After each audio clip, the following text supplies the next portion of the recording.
நாமத்திற்கு மகிமை உண்டாவதாக. உங்களை ஆண்டவராகிய இயேசுவின் நாமத்தில் அன்போடு கூட நான் வரவேற்கிறேன். சோஷியல் மீடியாவின் மூலமாய் காண்கிற தேவ பிள்ளைகளுக்கு இயேசுவின் நாமத்தில் அன்பின் வாழ்த்துதலை நான் கொண்டு வருகிறேன்.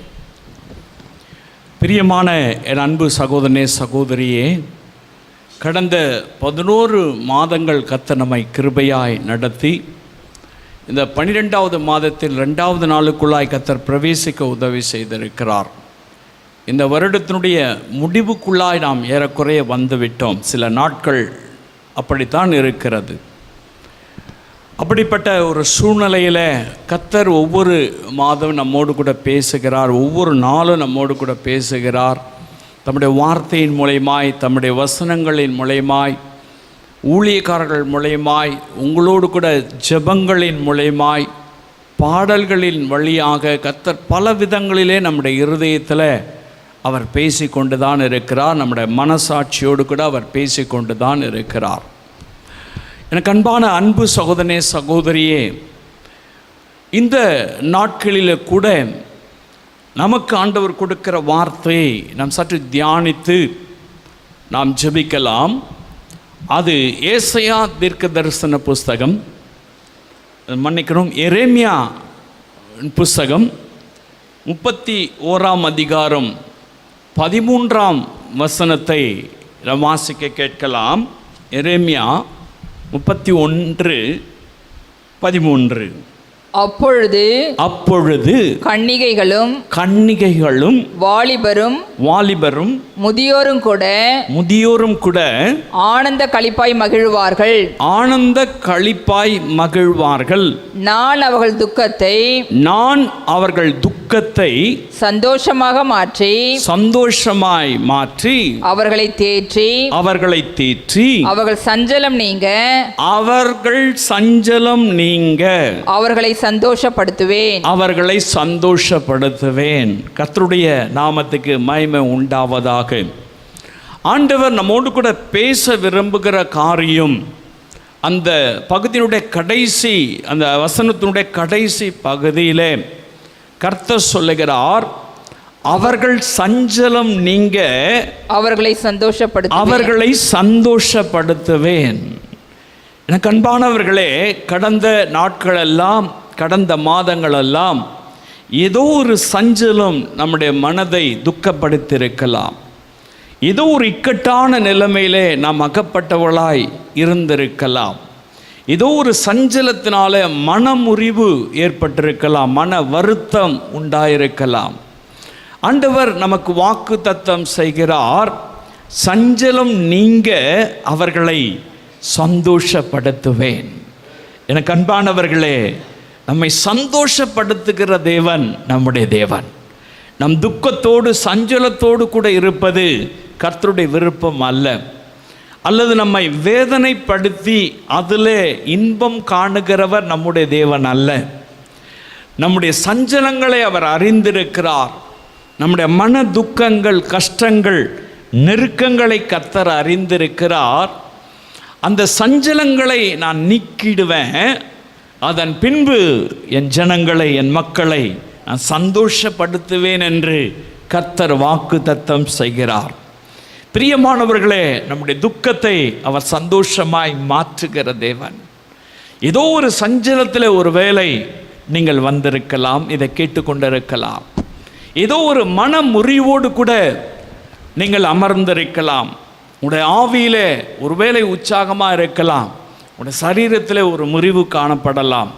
ஒருவேளை சரீரத்தில் நீங்கள் நல்ல உற்சாகமாக இருக்கலாம், ஆவியிலே ஏதோ ஒரு முறிவு இருக்கலாம். பிரியமான அன்பு சகோதரனே சகோதரியே, ஆண்டவர் நமக்கு வாக்கு தத்தம் செய்கிறது, அவர் இன்னைக்கு நம்முடைய சஞ்சலங்களை மாற்றி நம்மை சந்தோஷப்படுத்துகிற தேவன். ஹல்லேலூயா.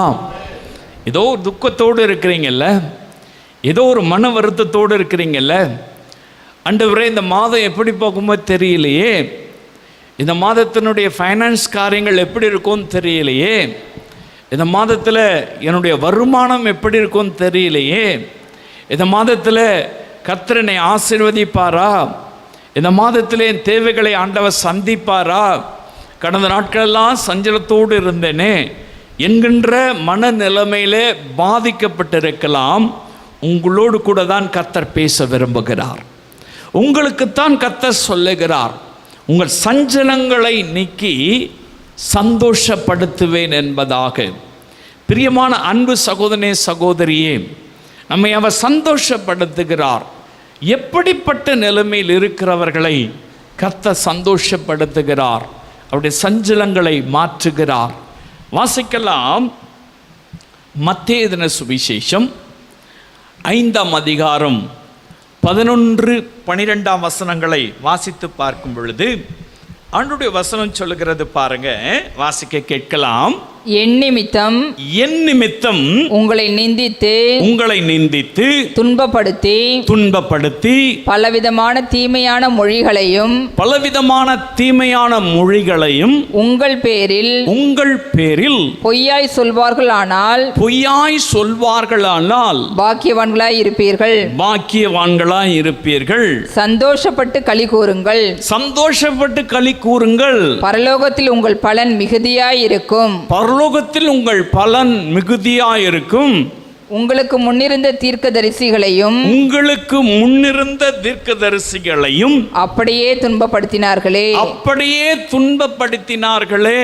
எனக்கு அன்பானவர்களே, ஏதோ ஒரு காரணத்தினாலே ஆண்டவரை ஏற்றுக்கொண்டதினால், இயேசுக்கு சாட்சியாய் இருப்பதினால், பரிசுத்தமாய் வாழ நினைப்பதினால், அதற்கான எல்லா காரியங்களையும் செய்கிறதுனால உங்கள் வேலை ஸ்தலங்களிலே அல்லது நீங்கள் எங்கு போகிறீங்களோ வரீங்களோ அந்த இடங்களிலே உங்களுடைய குடும்ப வாழ்க்கையில் உங்களை நிந்திக்கிறாங்களா, உங்களை உபத்திரவப்படுத்துகிறாங்களா, உங்களை துக்கப்படுத்துகிறாங்களா?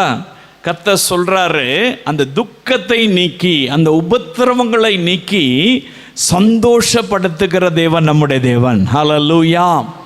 ஏதோ ஒரு உபத்திரவம் நமக்கு இருக்கிறது, ஏதோ ஒரு காரியத்தில் மற்றவர்கள் பேசுகிற வார்த்தையினாலே, மற்றவர்கள் சொல்லுகிற காரியத்தினாலே, மற்றவர்கள் செய்கிற நடவடிக்கைகளினாலே நம்முடைய இருதயம் உடைக்கப்பட்டிருக்கலாம், அதனால் சஞ்சலப்பட்டிருக்கலாம். அதனால் என்னடா இது இப்படி தொடர்ந்து நம்மளை பற்றி அவதூறாக பேசுகிறாங்களே, தொடர்ந்து நம்ம பற்றி இப்படி பொய்யா சொல்கிறாங்களே, நான் உண்மையாக தானே இருக்கிறேன் ஆண்டவருக்கு, நான் பரிசுத்தமாக தானே வாழ நினைக்கிறேன், இப்படித்தானே இத்தனை நாட்கள் நான் நடந்து வந்தேன், இது எப்போ தான் முடியும் தெரியலையே, என்னை பற்றி ஏளனமாக பேசுகிறாங்களே அப்படி நீங்கள் நினைக்கலாம்.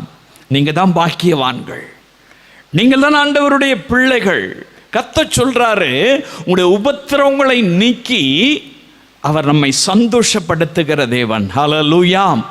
எனக்கு அன்பான அன்பு சகோதரனே சகோதரியே, பவுல் என்று சொல்லுகிற மனிதனை குறித்து வேதாகமத்தில் நீங்கள் வாசித்து பார்க்கும் பொழுது அவர் என்ன சொல்லுகிறார் பாருங்கள், வாசிக்கலாம்.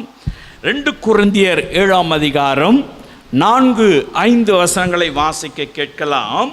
2 கொரிந்தியர் 7ஆம் அதிகாரம் 4-5 வசனங்களை வாசிக்கலாம். மிகுந்த தைரியத்தோடு உங்களுடன் பேசுகிறேன், மிகுந்த தைரியத்தோடு உங்களோடு பேசுகிறேன். உங்களை குறித்து மிகவும் மேன்மை பாராட்டுகிறேன், ஆறுதலால் நிறைந்திருக்கிறேன். எங்களுக்கு உண்டான சகல உபத்திரவத்திலேயும்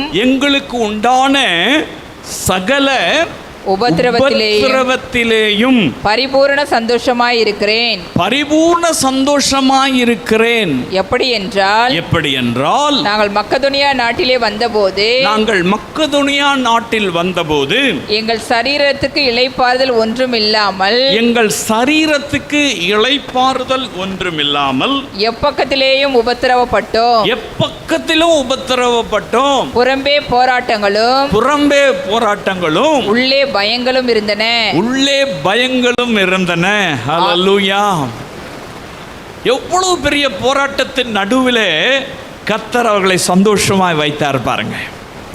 எவ்வளவு உபத்திரவம் பாருங்க. அவர் சொல்றாரு, சரீரத்தில் எனக்கு உபத்திரவம் இருந்தது, எப்பக்கத்தில் எனக்கு இப்படி ரைட்டில் திரும்பினா உபத்திரம், லெஃப்டில் திரும்பினா உபத்திரம், முன்னாடி போன உபத்திரம், பின்னாடி வந்தாலும் உபத்திரம், எப்பக்கத்திலும் உபத்திரவத்தில் இருந்த.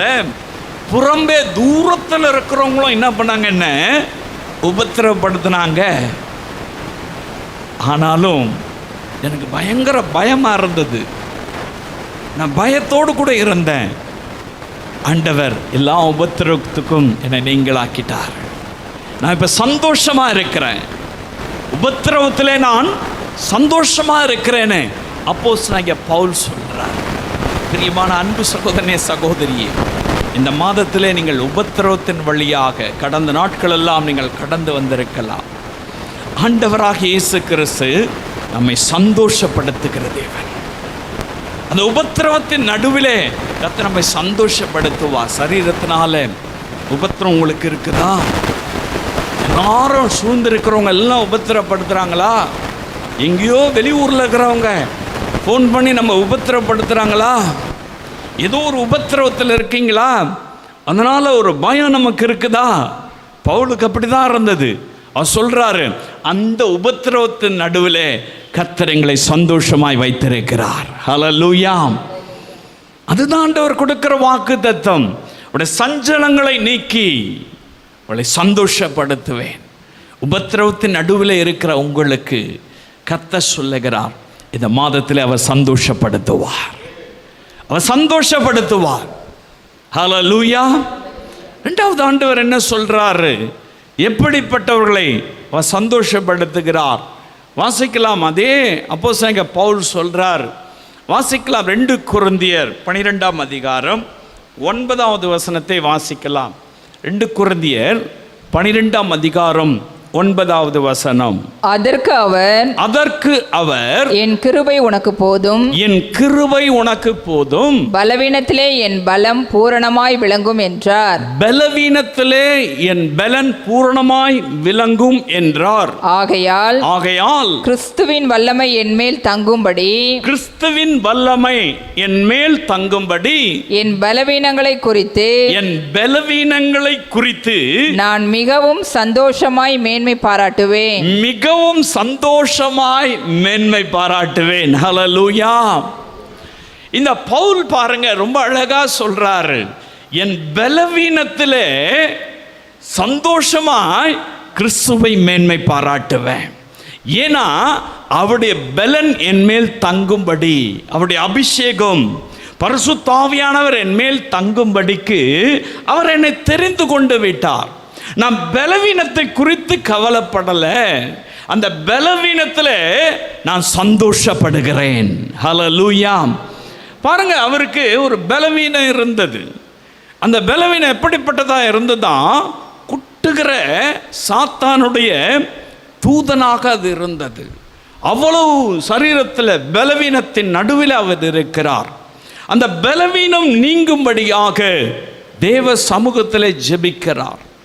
அந்த பலவீனம் என்னை விட்டு விலகணும் ஆண்டவரே, இதோட என்னால் ஊழியம் செய்ய முடியாது, இதோட கூட நான் ஜெபிக்க முடியாது, இந்த பலவீனத்தின் மத்தியில் என்னால் எப்படி ஆராதனைக்கு போக முடியும், எப்படி நான் ஊழியம் செய்ய முடியும், இந்த பலவீனத்தின் நடுவில் நான் எப்படி கலங்கி கொண்டிருக்கிறேன், இந்த பலவீனத்தை மாற்றுங்க இயேசுவே, இந்த பலவீனத்தின் நடுவில் எனக்கு பலன் தாங்க அப்படின்னு சொல்லி ஆண்டவர்கிட்ட ஜெபம் பண்ணுறார்.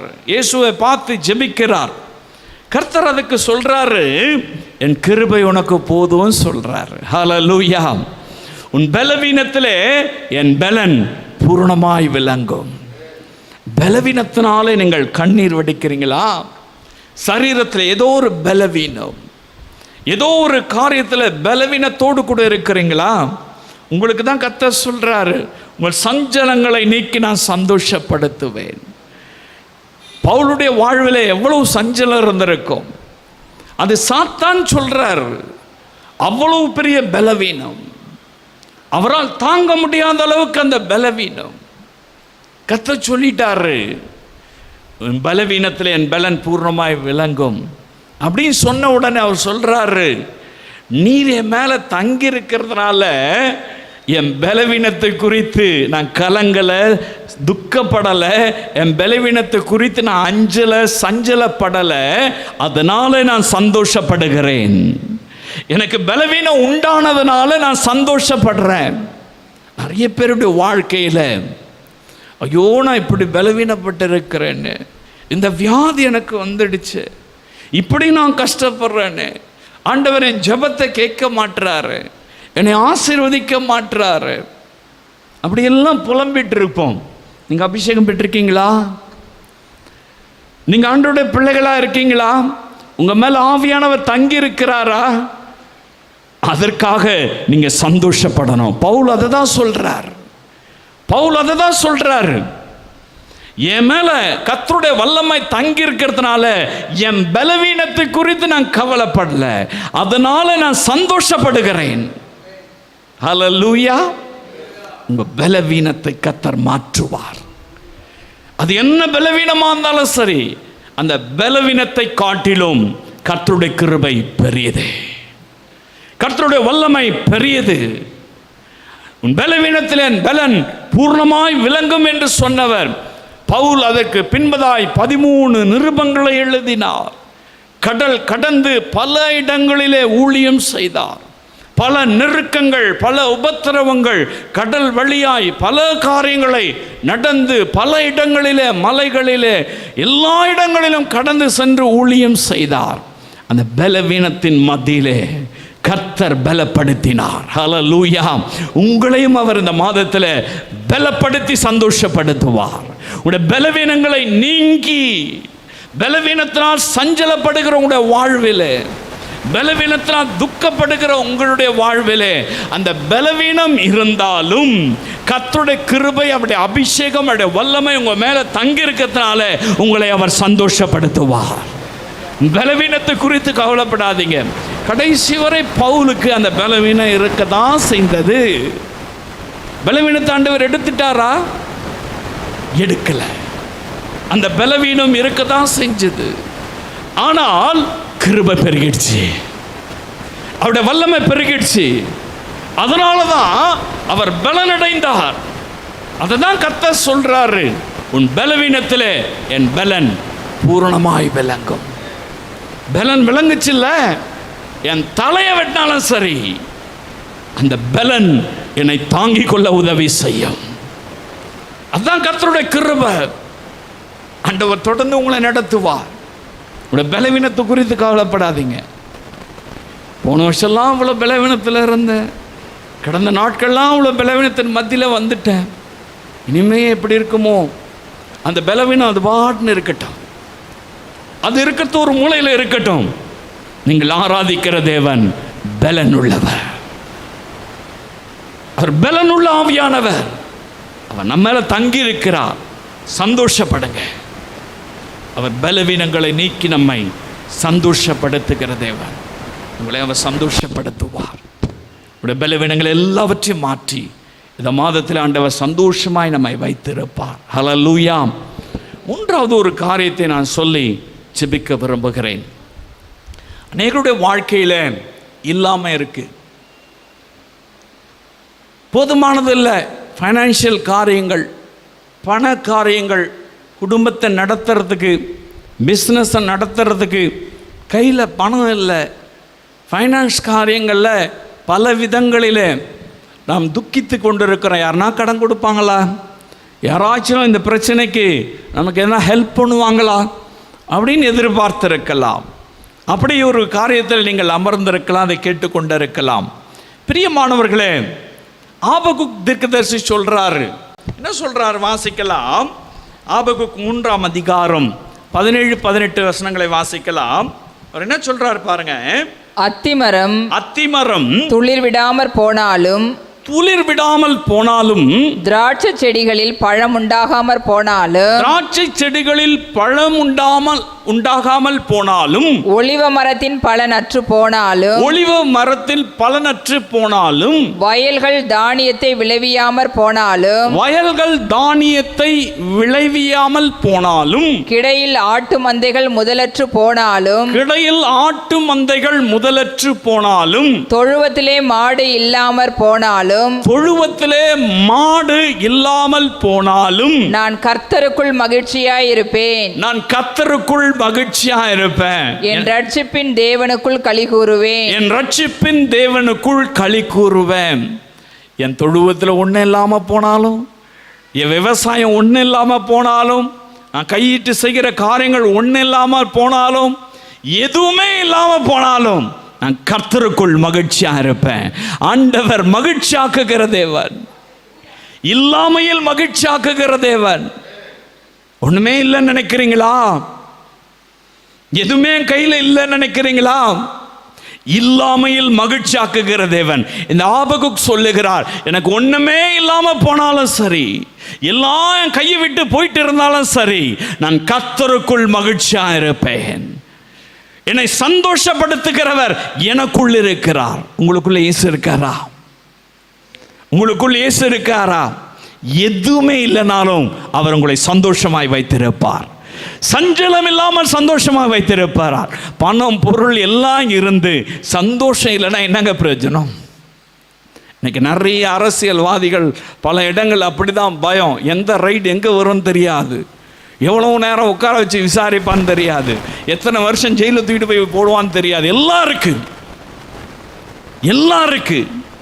சந்தோஷம் இல்லாமல் போகிறது, மன நிம்மதி இல்லாமல் போகிறது. எப்ப எந்த திருடன் வந்து திருடிட்டு போவான், இதே நோக்கம், இதே எண்ணம். சந்தோஷம் இல்லை, நிம்மதி இல்லை. நீங்க ஒண்ணுமே இல்லாம இருக்கீங்களா? நீங்க தான் பாக்கியவான்கள். ஹல்லேலூயா. ஏன்னா விலையேற பெற்றவர் நமக்குள்ள இருக்கிறார். விலையேற பெற்ற இயேசு நமக்குள்ள இருக்கிறார். ஐயோ எனக்கு இது இல்லையா, அவங்களுக்கு இருக்குது, இவங்களுக்கு இருக்குது, அதை பார்க்காதீங்க. இயேசு விலையேற பெற்றவர். ஹல்லேலூயா. அவர் நமக்குள்ள இருக்கிறார். அதுதான் அந்த தீர்க்கதரிசி சொல்றார், அத்திமரம் துளிர் விடாமல் போனாலும், ஆட்டு மந்தைகள் இல்லாமல் போனாலும், வயல்களிலே தானியம் இல்லாமல் போனாலும், தொழுவங்களிலே மாடு இல்லாமல் போனாலும், நான் கர்த்தருக்குள் மகிழ்ச்சியாயிருப்பேன், ரட்சிப்பின் தேவனுக்குள் களிகூறுவேன். ஹல்லேலூயா. இல்லாமையில் நம்மை மகிழ்ச்சியாக்குகிறவர். இந்த மாதம், இந்த வருடம் முழுவதும் நடத்திட்டு வந்துட்டார்ல, 11 மாதம் நடத்திட்டு வந்துட்டார்ல. நீங்கள் என்ன கையில் வச்சுருந்தீங்க? ஒன்றும் இல்லை. ஆனால் இந்த 11 மாதத்தை நடத்தினார். இனி வரும் நாட்களிலும் ஆண்டவர் நடத்துவார். எல்லா காலங்களிலும் அவர் நடத்துவார். சந்தோஷமா இருங்க. அதிலே நம்மை சந்தோஷப்படுத்துகிற தேவன். எனக்கு அன்பான அன்பு சகோதரனே, சகோதரி, இன்னொரு காரியத்தை சொல்லி நான் ஜெபிக்க விரும்புகிறேன். வாசிக்கலாம். தாவீது ஒரு காரியத்தை சொல்றார். தாவீது தேவாலயத்தை கட்டுறதுக்கு ஜனங்கிட்ட சொல்றார், தேவாலயத்தினுடைய தேவைகள் இவ்வளவா இருக்கு, இதை கொடுங்க அப்படின்னு சொல்லிட்டு அவர் அனௌன்ஸ்மெண்ட் கொடுக்கிறார். அப்படி கொடுக்கும் பொழுது என்ன நடக்குது பாருங்க. வாசிக்கலாம். 1 நாளாகமும் 29வது வசனம், 9வது வார்த்தையை நாம் வாசிக்கலாம். வசனத்தை வாசிக்கலாம். 1 நாளாகமும் 29வது அதிகாரம் 9வது வசனம். இப்படி மனப்பூர்வமாய் கொடுத்ததற்காக ஜனங்கள் சந்தோஷப்பட்டார்கள். உத்தம இருதயத்தோடே உற்சாகமாய் கர்த்தருக்கு கொடுத்தார்கள். தாவீது ராஜாவும் மிகவும் சந்தோஷப்பட்டான். கண்பானவர்கள், அந்த வசனத்துடைய முதல் பகுதியில் பாருங்க, கொடுக்கிறதுனால என்ன பட்டாங்களா? சந்தோஷப்பட்டார்கள். ஹல்லேலூயா, ஹல்லேலூயா. கொடுக்கிறதுனால ஆண்டவர் நம்மை சந்தோஷப்படுத்துவார். நீ கொடுக்கிறதுனால தீர்ந்து போயிட மாட்டீங்க. அதாவது இறைக்கிற கிணறு சுரக்கும் வத்தாது அப்படின்னு சொல்லுவாங்க. நீங்க கொடுக்கிறதுனால உங்களுக்கு ஒரு சந்தோஷம் வரும். நீங்க போய் ஒரு ஏழைக்கு ஏதாவது ஒன்று செய்றீங்கன்னு சொன்னா உங்களுடைய உள்ளத்தில் ஒரு சந்தோஷம். ஊழியத்துக்கு ஏதாவது ஒன்று செய்றீங்கன்னு சொன்னா உள்ளத்தில் ஒரு சந்தோஷம். தேவனுடைய ஆலயத்துக்கு அடுத்த காரியங்களில் ஏதாவது ஒன்று செய்வீங்கன்னு சொன்னா உள்ளத்தில் ஒரு சந்தோஷம் உங்களுக்கு வருதா இல்லையா? அதுதான் அந்த வசனம் சொல்லுது. சந்தோஷத்தோடு கொடுத்தார்களாம், மகிழ்ச்சியா கொடுத்தாங்க. அவங்கள ஆண்டவர் சந்தோஷமா வைத்திருந்தார். ராஜாவும் சந்தோஷப்பட்டார். ஹல்லேலூயா. கர்த்தர் உங்களை கொடுக்க வைத்து சந்தோஷப்படுத்துவார். ஹல்லேலூயா. இல்லையே கொடுக்க வைப்பார். ஹல்லேலூயா. முடியலையே முடிய வைப்பார். கொடுக்க வைத்த ஆண்டவர் சந்தோஷப்படுத்துவார். இந்த இஸ்ரவேல் ஜனங்கள் தாவீது சொல்லும் பொழுது அவங்ககிட்ட ஒன்றும் கிடையாது, ஆனா சந்தோஷமா அவங்ககிட்ட என்னென்ன இருக்கோ, தட்டு முட்டுகள், வெள்ளி பொண்ணு பாத்திரங்கள், மரங்கள் எல்லாத்தையும் கொண்டு வந்து கொடுத்தாங்க தேவனுடைய ஆலயத்துக்காக. கொடுக்கறதுல போதுன்ற அளவுக்கு சந்தோஷமாய் கொடுத்தாங்க. அவங்கள சந்தோஷப்படுத்தினார். ராஜாவும் சந்தோஷப்பட்டான். பிரியமானவர்களே, உங்கள் வாழ்க்கையில இதுவரை ஆண்டவருடைய காரியத்துக்காக நீங்க கணக்கு பார்த்தீங்கன்னாக்கா தயவுசெய்து அதை பார்க்காதீங்க. அது கர்த்தர் விரும்பாத ஒரு காரியம். அதனால் சாபம் வரும், அதனால் ஆசீர்வாத குறைவு வரும். சில காணிக்கை கொடுத்துட்டு பாருங்க, நான் யாரையும் தனிப்பட்ட முறையிலையோ மற்ற காரியங்களையும் நான் சொல்ல விரும்பலை. காணிக்கை கொடுத்துட்டு நான் இவ்வளோ கொடுத்தேன் அப்படின்னு தான் மனசில் நினைச்சாலே அவருடைய பங்கு தீர்ந்து போயிட்டு. நீங்கள் கொடுத்ததை கர்த்தர் பார்க்கிறார். யாருக்காக கொடுக்குறீங்க? கர்த்தருக்காக கொடுக்குறீங்க. அதை ஆண்டவருக்காக கொடுக்கும் பொழுது கர்த்தர் உங்களுக்கு எல்லா காரியங்களிலும் உங்களை சந்தோஷமாய் வைத்திருப்பார். அதை கணக்கு பார்த்தோன்னு சொன்னோம்னா, தாவீதுடைய இருதயத்துக்குள்ளாக பிசாசானவன் போராடினான்.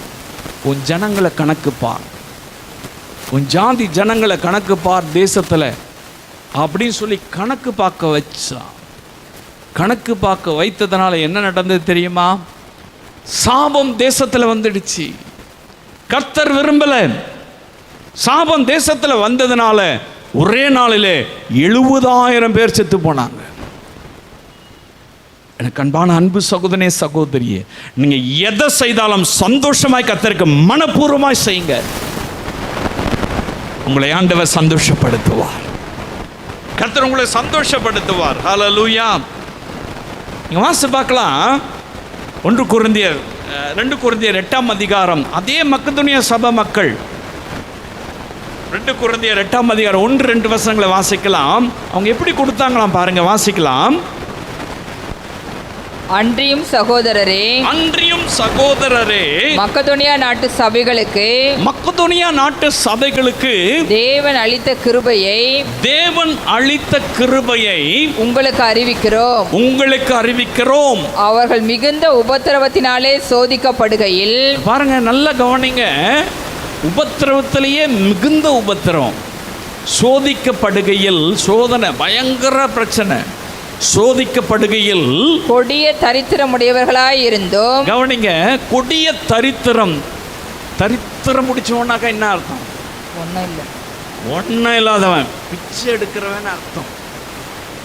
கொடிய தரித்திரத்தின் மத்தியில், தரித்திரத்திலையும் தங்கள் பரிபூர்ண சந்தோஷத்தினாலே, கொடிய தரித்திரம் தங்கள் பரிபூர்ண சந்தோஷத்தினாலே மிகுந்த உதாரத்துவமாய் கொடுத்தார்கள். ஹல்லேலூயா. மிகுந்த உதாரத்துவமாய் கொடுத்தார்கள். மேலும் அவர்கள் தங்கள் திராணிக்கு தக்கதாகவும் தங்கள் திராணிக்கு மிஞ்சியும் கொடுக்க, தங்களால் முடியாது, திராணிக்கு மிஞ்சியும் கொடுக்க தாங்களே மனதுள்ளவர்களாய் இருந்தார்கள் என்பதற்கு நான் சாட்சியாய் இருக்கிறேன். பவுல் சொல்றார், நான் சாட்சியா இருக்கிறேன். அந்த சபை மக்கள் மிகுந்த உபத்திரம், பயங்கர தரித்திரம், ஒண்ணுமே இல்லை, ஆனா உற்சாகமாய் சந்தோஷமாய் கொடுத்தார்கள். ஹல்லேலூயா, ஹல்லேலூயா. அவர் அப்படி கொடுத்ததற்கு, அந்த சபை மக்கள் கொடுத்ததுக்கு பவுல் சொல்றார், நான் சாட்சியா இருக்கிறேன். ஹல்லேலூயா. உபத்திரத்தில் இருக்கீங்களா? சோதனையின் மத்தியில் இருக்கிறீங்களா? சஞ்சலத்தின் மத்தியில் இருக்கிறீங்களா? பாடுகளின் மத்தியில் இருக்கிறீங்களா? கர்த்தர் உங்கள் சபையில், ஊழியத்தில் உங்களை கொடுக்க வைத்து சந்தோஷப்படுத்துவார். மக்கெதோனியா சபை மக்களை கொடுக்க வைத்து சந்தோஷப்படுத்தினார். உங்கள் ஆண்டவர் கொடுக்க வைப்பார். என்ன எங்க ஆண்டவர் கொடுக்க வைக்க போறாரு? ஏண்டதான் ஒன்றும் இல்லையே. நீங்க நினைக்கலாம் ஒரே ஒரு பிடி மாவு என் பிள்ளையும் நானும் சாகிறதுக்கு வச்சிருக்கிறோம். அவ்வளவுதான் என்கிட்ட இருக்கு. எலியா கிட்ட சொல்றாங்க, இந்த சாரி பாத் விதவை, அவ்வளவுதான் என்கிட்ட இருக்குன்னு சொல்றாங்க. அப்ப அவர் சொல்றாரு, முதல்ல அதை எனக்கு கொண்டு வா. ஹல்லேலூயா. அந்த பஞ்சகாலம் நீங்குகிற வரை தரித்திரம் விலகி இருந்தது. அதுவரை அவங்களுக்கு ஒரு பொல்லாப்பு நேரிடல. அவங்க திருப்தியா இருந்தாங்க, சந்தோஷமா இருந்தாங்க. பிரியமான அன்பு சகோதரனே, இல்லாமையில் இருக்கிற தேவன் நம்முடைய தேவன். உங்களுக்கு கொடுக்க வைத்து சந்தோஷப்படுத்துவார். நீங்க கொடுக்குறீங்களா, உங்க குடும்பம் சந்தோஷமா இருக்கும். நீங்க எனக்கு கொடுக்க சொல்லலை, இந்த ஊழியத்துக்கு கொடுங்கன்னு சொல்லலை. தேவனுடைய பிள்ளைகளுக்கு, தேவனுடைய ஆலயத்துக்கு, தேவனுடைய ஊழியங்களுக்கு, அது யாருக்கு கொடுத்தாலும் சரி, உண்மையான இடங்களுக்கு நீங்கள் கொடுக்கும் பொழுது கர்த்தர் உங்களை சந்தோஷமாய் வைத்திருப்பார். அதில் இந்த ஃபோர்ஜரிலாம் இருக்கு. ஆண்டவர் கொடுக்க சொன்னாரு அப்படின்னு சொன்னாக்கா சம்திங் ராங். ஆண்டவர் அப்படிலாம் சொல்ல மாட்டாரு. அப்படி சொல்றாருன்னா அவங்ககிட்டையும் சொல்லுவார். ஒரு சகோதரர் இருந்தார், நான் ஒரு ஊழியத்துக்கு அனுப்பியிருந்தேன் சில வருஷத்துக்கு முன்னாடி. அப்படி போகும்போது அப்போ அந்த நாட்களில் செல்ஃபோன் ரொம்ப,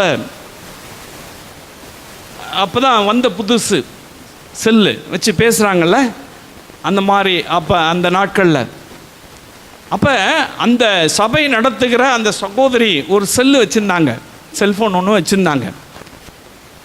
இந்த ஊழியக்காருக்கு ஒரே சந்தோஷம். அவங்க செல்லு வச்சுக்கிறத பார்த்தாங்க. பார்த்துட்டு அவங்ககிட்ட சொன்னாங்களாம், ஆவியானவர் என்கிட்ட சொல்லிட்டாரு, அந்த செல்ஃபோனை எனக்கு கொடுக்க சொல்லிட்டாரு, அந்த செல்ஃபோனை எனக்கு கொடுக்க சொல்லிட்டாரு. அந்த ஊழியக்கார் கேட்டிருக்காரு. அந்த அம்மா எனக்கு ஃபோன் பண்ணி கேட்டாங்க, ஆவியானவர் சொல்லிட்டார் ஐயா, அந்த செல்ஃபோன் எனக்கு கொடுக்க சொல்லிட்டாரு அப்படின்னு சொல்லிட்டு. இப்போ நான் சொன்னேன், ஆவியானவர் உங்கள்கிட்ட பேசணும், அவர்கிட்ட பேசினவர் உங்ககிட்ட பேசணும் அப்படின்னு சொன்னேன். அதுக்கப்புறம் அவங்க கொடுக்கல, இவரும் கம்முன்னு ஆயிட்டார். கடையில் போயிட்டு இயேசுக்கு கொடுங்க, எங்கள் மார்க்கெட்டில் போய் காய்கறி கடையில் 2 இயேசுக்கு கொஞ்சம் கொசுறு போடுங்க, இந்த மாதிரி கேட்குற ஊழியக்காரனாக இருக்க நான் பார்த்துருக்கிறேன். ஹல்லேலூயா. அதெல்லாம் அவங்களுடைய தேவைகளுக்காக, அவங்க கஷ்டம் நீங்கிறதுக்காக அவங்க இயேசுவின் பேரை சொல்லி கேட்குறாங்க. அதனால் உங்களுக்கு சந்தோஷம் வராது. நீங்கள் கொடுப்பது கர்த்தருடைய நாமத்து மகிமைக்காக இருக்க வேணும். அது முழுமையாய் ஊழியத்துக்கு செலவிடப்படணும், தன்னுடைய சொந்த காரியத்துக்கு எடுத்துக்குவதற்காக அல்ல. அப்படி நீங்க கொடுக்கும் பொழுது கர்த்தர் சந்தோஷப்படுத்துவார். தாவீதுக்கு ஆலயத்துக்கு ஆண்டவர் கொடுக்கும் பொழுது அது முழுமையாய் தேவனுடைய ஆலயத்துக்கு செலவிடப்பட்டது. மக்கதோனியா சபை மக்கள் பவுலிடத்தில் கொண்டு கொடுக்கும் பொழுது அது முழுமையாய் பிரித்து செலவிடப்பட்டது ஊழியங்களுக்காக. அதை கர்த்தர் அங்கீகரித்தார், அவங்களை எல்லாம் சந்தோஷப்படுத்தினார். எனக்கு அன்பான அன்பு சகோதரனே சகோதரியே, ஆண்டவர் உங்களை கொடுக்க வைத்து சந்தோஷப்படுத்துவார். ஆண்டவர் உங்களை கொடுக்க வைப்பாருங்க. ஒண்ணுமே இல்லைனாலும் ஆண்டவர் கொடுக்க வைப்பார். ஹல்லேலூயா. அப்படிதான் ஆண்டவர் சந்தோஷப்படுத்துவார். உபத்திரவத்தில் உங்களை சந்தோஷப்படுத்துவார், இல்லாமையில் ஆண்டவர் சந்தோஷப்படுத்துவார், பலவீனத்தில் ஆண்டவர் சந்தோஷப்படுத்துவார். இதிலெல்லாம் சஞ்சலப்படுறான் மனுஷன், இதிலெல்லாம் ஏதோ ஒரு கவலை, ஏதோ ஒரு சஞ்சலம் நீங்க அவனை சந்தோஷப்படுத்துவேன். அவர் உங்களை சந்தோஷப்படுத்தி இந்த மாதம் முழுவதும் நடத்துவார். எனக்கு அன்பான அன்பு சகோதரனே சகோதரியே, சஞ்சலம் நீங்கும்படியாய் ஆண்டோடைய சமூகத்தில், ஆண்டவரை என்ன உபத்திரவம் வந்தாலும் சரி நான் உண்மை பற்றி கொண்டு இருப்பேன், உபத்திரவத்தில் நான் சந்தோஷப்படுவேன், ஏன்னா நான் பாக்கியவான். அப்படி சொல்லுவீங்களா இயேசுவை பார்த்து? நான் பாக்கியவான். நான் ரொம்ப சிக்காக இருக்கிறேன், எப்போ பார்த்தாலும் சிக்னஸ், எப்போ பார்த்தாலும் பலவீனம், பலவீனத்தின் மத்தியில் இருக்கிறேன். நீங்கள் பாக்கியவான். பலவீனத்தை கர்த்தர் பலவானாய் மாற்றுகிறார். அவர் சந்தோஷப்படுத்துவார். என்கிட்ட ஒன்றுமே இல்லைங்க, எதுவுமே இல்லைனாலும் உங்களை சந்தோஷப்படுத்துவார் கர்த்தர். ஹல்லேலூயா. எனக்கு அன்பானவர்களே, ஒன்றும் இல்லைன்னு சொல்லாதீங்க. இயேசு இருக்கிறார் உங்களுக்குள்ள, விளையேறு பெற்றவர் இருக்கார், சந்தோஷப்படுங்க அதில். இது இல்லை, இது இல்லை, இது இல்லை, இது இல்லை அப்படி சொல்லினே இருந்தீங்கன்னா ஒன்றுமே இல்லாமல் போயிடும். ஒன்றுமே இல்லாமல் போயிடும். ஆண்டவர்கிட்ட போயிட்டு, ஆண்டவரே இதை கொடுங்க கொடுங்க கொடுங்க. சும்மா நம்ம ராஜாட்ட போய் பிச்சை எடுக்கிறதெல்லாம் கிடையாது. ரைட் ராயில் போய் நிற்கணும். கொடுங்க கொடுங்க கொடுங்க கொடுங்கன்னு கேட்டாக்கா ஆண்டவர் என்ன பண்ணுவார்? என்ன பண்ணுவார்? கொடுப்பார். சில நேரங்களில் கொடுத்து பிச்சை எடுக்க விட்டுருவார். விடுவாரா? கெட்டகுமாரன் கதை தெரியுமா உங்களுக்கு? கெட்டகுமாரன் அவங்க அப்பாட்ட என்ன பண்ணான்? எனக்கு தாங்க, என் சொத்தை தாங்க, அதை தாங்க, இதை தாங்க, இதை தாங்க கேட்டானா? கடைசியில் என்ன பண்ணார் ஆண்டவர்? பன்னி மேய்க்க விட்டுட்டார். ஹல்லேலூயா, ஹல்லேலூயா. அதனால தான் பிரச்சனைகள்.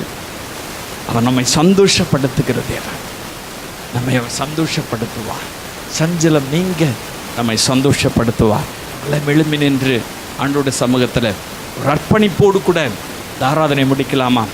இயேசுவை நோக்கி பார்த்து, இயேசுவை நோக்கி பார்த்து, அன்பு தகப்பனே, இந்த சோஷியல் மீடியாவின் மூலமாய் பார்க்கிறேன் இந்த அன்பு சகோதர சகோதரி ஆசீர்வதிங்கப்பா.